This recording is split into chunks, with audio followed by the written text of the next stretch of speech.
Sige. Ako po ate, may question naman po yan? ako sa inyo. Dahil nga po meron po kayong single na Could Get Used to You. Yes. What's your inspiration po? Paano niyo po pinaghandaan?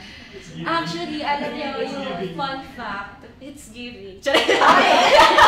Fun fact, yung Could Get Used to You, ito, parang 2 years in the making. Oh my God, it's so long! Yes, first ko siyang narinig nung ginagawa namin ni Sebastian, ni Seb Baharilio yung MV niya kasi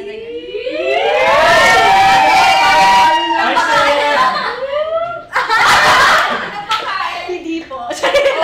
Ano po, ayun, anong ginagawa namin yung MV niya kasi nandun ako sa MV niya, tapos dun unang pinarinig sa akin ni Miss Rocky yung song na yun, and sobrang na-in-love talaga ako sa song na yun. That was parang 2 years ago pa yun.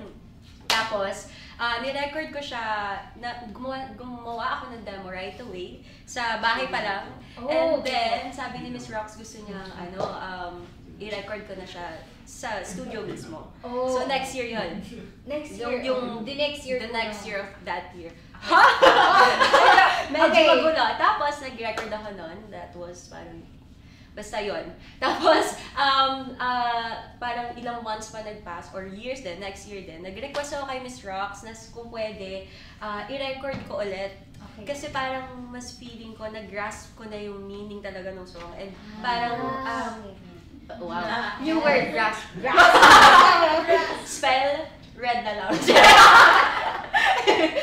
No, ayun, mas naintindihan ko yung meaning ng song, and mas feeling ko kaya ko nang bigyan ng justice yung song. So, luckily, pinayagan ako ni Miss Rox. Miss Rox, thank you so much sa pagpayag na i-record ulit yung song.